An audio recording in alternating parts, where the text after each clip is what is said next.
Hello, everybody. You all hear me okay? Yes, very clearly. Lovely. And can you see my screen?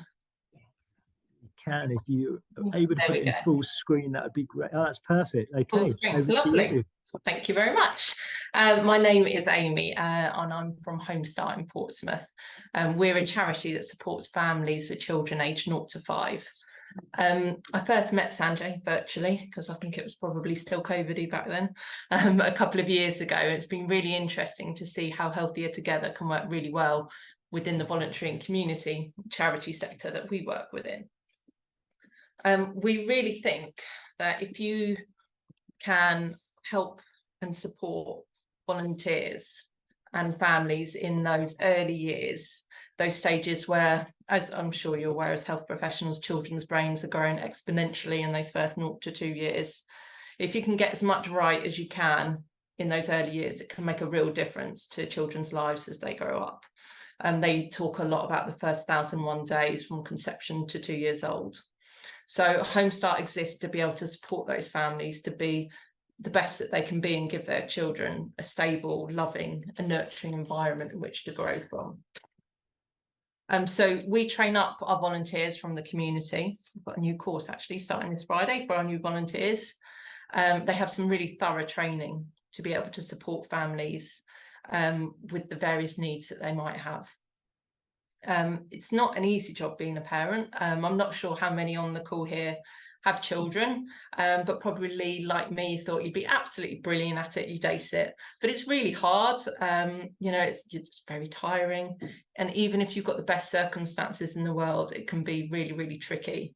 There's things that come along and test us along the way. And if you've got parents that are trying to parent in much more difficult circumstances, for instance, we support families who have fled domestic violence, fled war, they've come to us as refugees.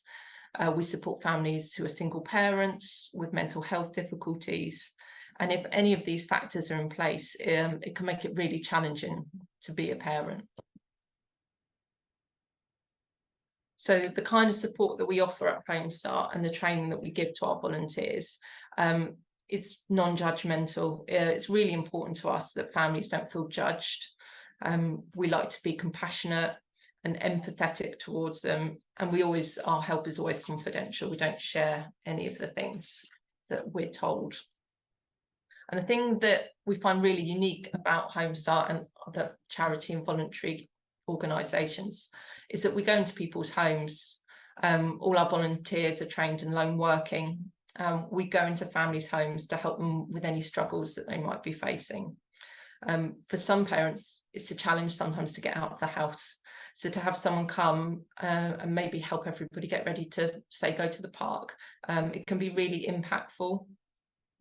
The aim of our support is to leave families in a better space than when we found them. But we want to help them find their own solutions. We don't want to say, right, this needs changing, you need to do this, and this is what needs to be different.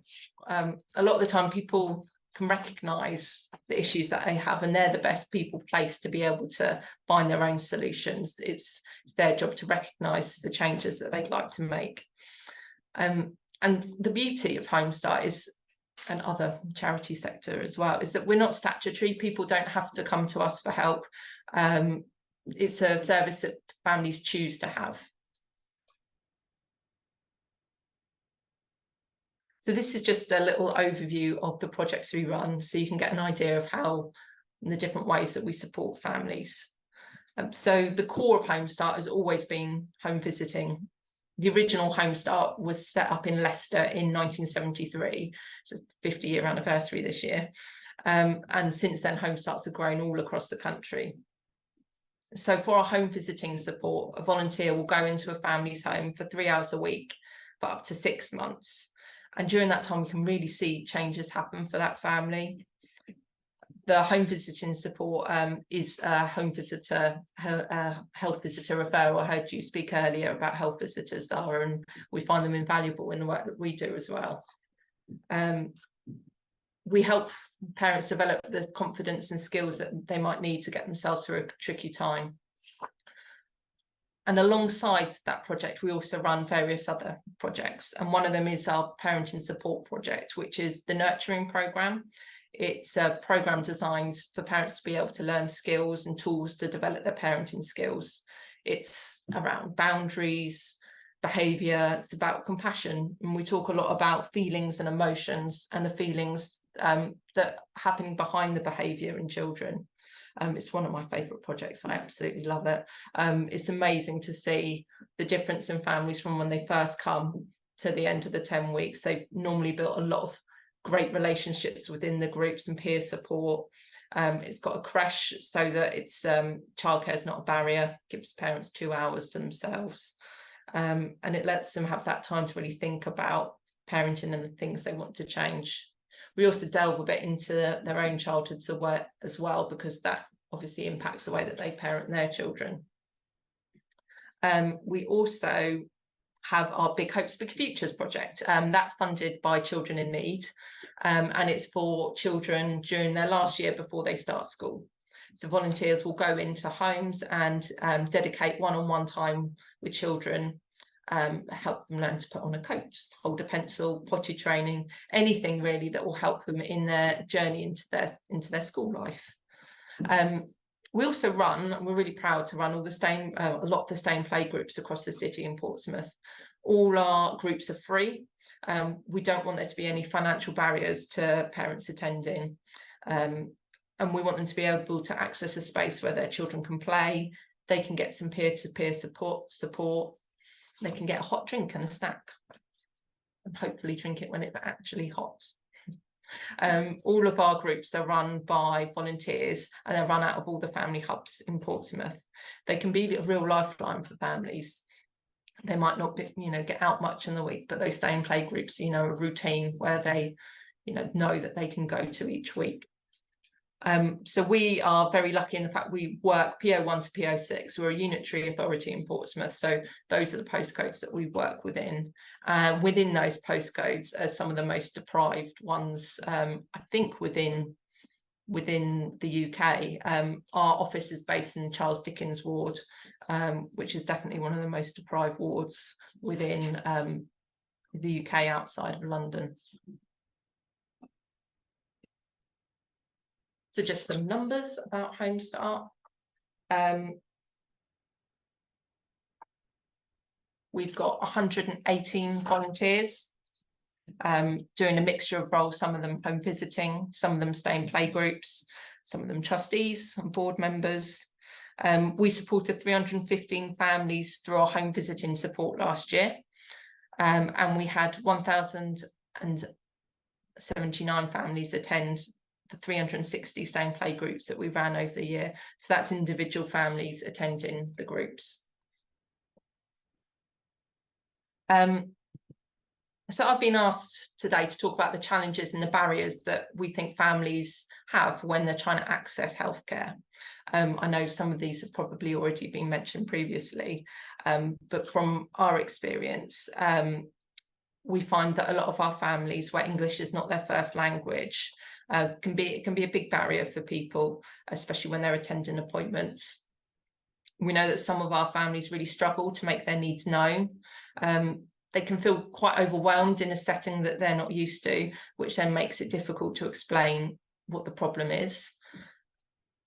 A lot of families that we support have mental health difficulties.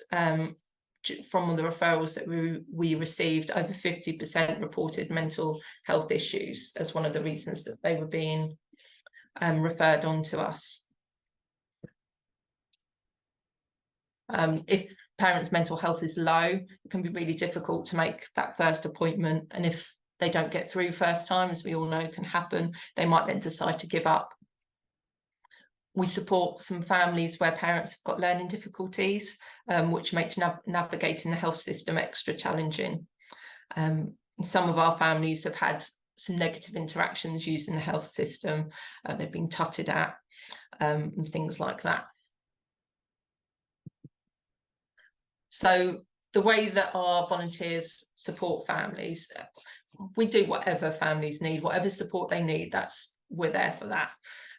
We've supported families to make appointments, a lot of the time we have referrals where immunisations and vaccinations haven't taken place, so we help support families to get that done for their children.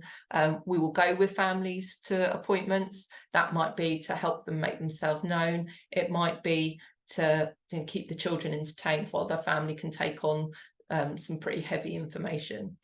And if you're struggling with basics like housing, it can make it even harder to think about things higher up your levels of need, like Maslow's hierarchy of need, and that's where volunteers come in and try and help them with those things. So Home Start and Healthier Together. When Sanjay came and offered to deliver sessions for us, these trainer sessions for our volunteers, it was brilliant. It was such a brilliant opportunity for us to give our volunteers some extra training. For the people who work directly with families, they were able to get information about where families can go for their health related problems. There's many wonderful charities and voluntary organisations in Portsmouth, and the more people that can attend these sessions and learn about Healthier Together, the better. They'll know where to signpost people, and it's just wonderful to be able to give people extra knowledge, some more strings to their bow, for them to be able to help families. During those sessions, volunteers were encouraged to show families the resources that were on there, and we find it just works so well being delivered by volunteers. Our volunteers have got a lot more time. They have 3 hours a week with a family, or they're being groups together. They've got that time to give information in a relaxed environment.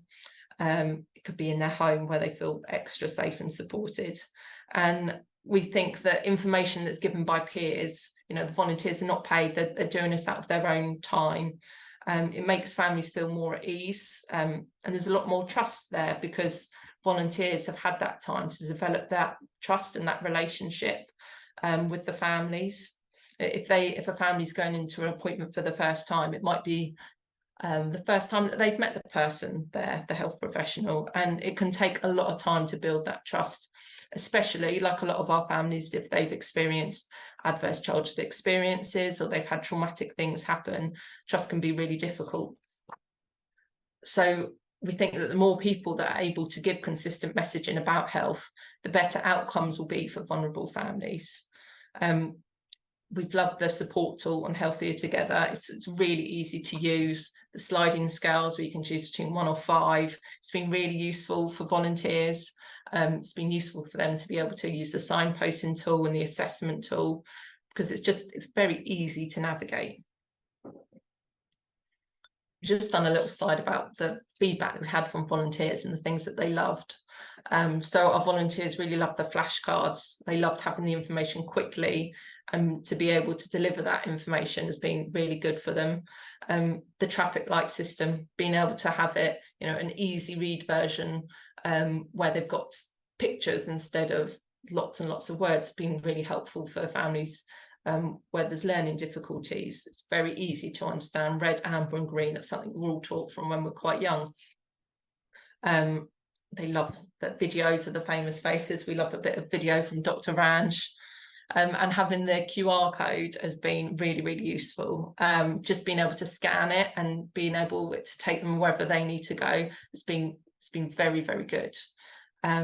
And one of the most amazing things that our volunteers have appreciated are the amount of languages available, because it just really breaks down that language barrier. One of our volunteers looked for her native language, not expecting to find it. It's Yoruba, which is an African language, and she was so happy when she found it on there. And like Zara was saying earlier, the fact that it can be recited out in English, that's another, breaking down the barriers for people with learning difficulties. And the fact that you can recite it in other languages, not just English, has been really good. It's also helpful for parents who are really struggling to read. So overall, we just found it a really good way to give out information to families. It doesn't just need to come from health professionals. If it can come from many different people, many different angles, the more better for everybody. There's just some really good quality information on there. It's easy to navigate and find what you need. Being able to look at the resources and teach volunteers how to use it effectively has been brilliant. It's been really beneficial to train our volunteers in this, and anyone within the voluntary and community sector, I'd really recommend it.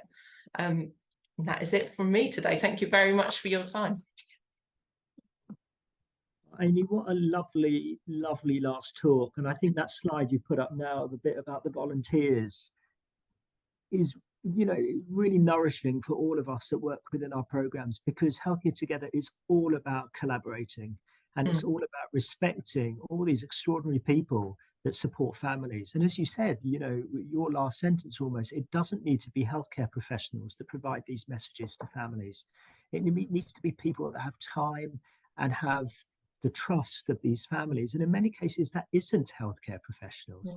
It's the voluntary sector, these wonderful volunteers who dedicate their time to just help these families. So I think that the message for everyone on this call and all the other Healthier Together sites is that please reach out to your voluntary sector colleagues and just ask them, what can we do to help your volunteers? And of course, those volunteers would love to have access to trusted resources on minor illnesses and parent support tools that signpost them to things. And that's what you've heard from Amy. So thank you. I think a brilliant way to kind of end a very information-packed and inspiring day, actually. But I think you provided almost the greatest inspiration at the end, because this is why we've set up Healthier Together in all of these parts of the country, is to work with people such as yourselves and yourself and your volunteers within your organizations, because otherwise we just never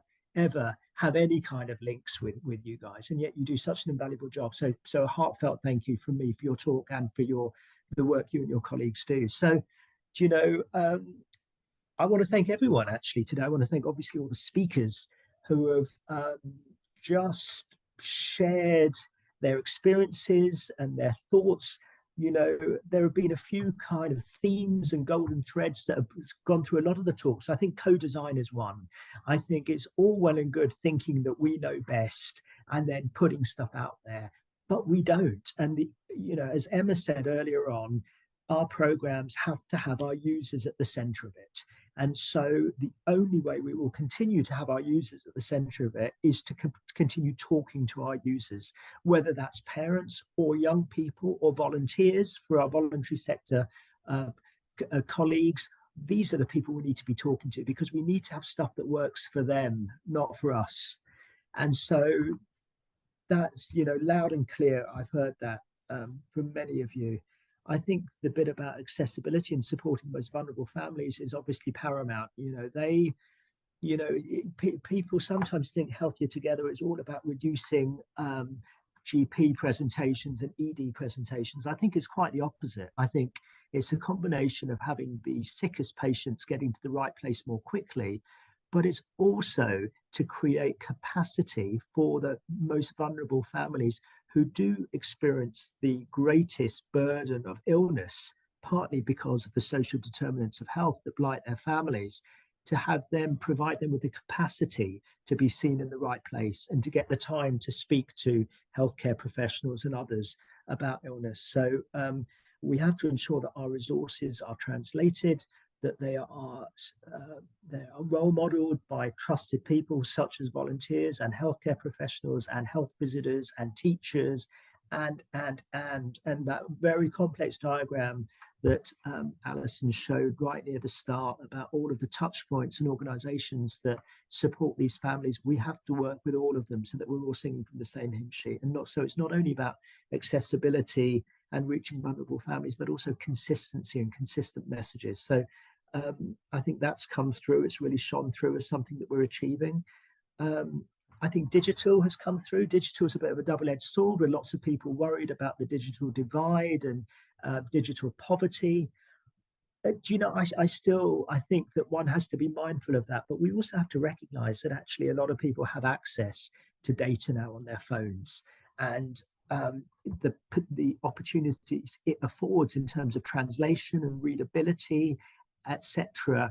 We have to embrace it. And we've heard about some of the visions from Frank Design, definitely some of the benefits of the app and how that can really distill out that information how we can potentially distill out the information on the Healthier Together website by working in partnership with, companies like IBM, Watch This Space, um, and how the Heads app is also, there are all of these great resources that can allow us to make every contact count, and as importantly, can empower parents and young people to do this themselves. Coming into ED, and if you're a young person, just being signposted to the Heads app, so that whilst you're waiting, have a look at it. For a parent coming into a PGD or a GP practice, or to a coffee morning somewhere, actually signpost them to the parent support tool. Nearly every family, there is hardly any family in the country that's not struggling with their finances at the moment.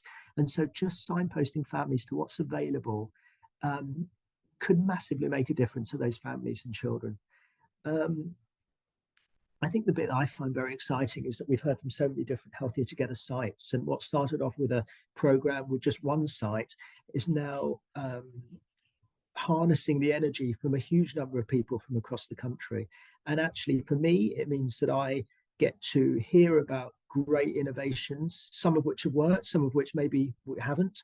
And I get to just copy the best bits. And I don't think any of us have got the time or energy to just reinvent the wheel over and over again. It's just not feasible within our current workforce, our workforce, because we just don't have enough people to do what we need to do at the moment. So let's collaborate, let's share good practice, and let's hope, and hopefully many of you have heard things today that you'll be able to reflect on and try and implement in your own patches. We obviously have the Healthier Together national program that brings together the leads from all of the Healthier Together programs to just collaborate and share and to think about strategy. We've heard from NHS England, who are clearly very keen to embrace Healthier Together and use it as a national tool. We've heard from the RCPCH, who clearly want to, they recognize that Healthier Together aligns with all of their strategy, essentially, and I'll be taking forward some of those discussions. And we've heard from the Institute of Health Visiting and from Alison Morton. And actually, what I'm going to take away from this is how we strengthen that collaboration, so that all of the early intervention and prevention content for parents on the website, I would like co-badged with the IHV if possible, and use their expertise in that field to make sure that the quality of that content really is excellent, so that when our health visitors and volunteers and midwives signpost parents to that information on prevention and early interventions, it's of the highest quality we can offer, translated into different languages, in easy read, with videos and infographics. We've got to up our game so that we really do offer those resources in an accessible way to the most vulnerable families.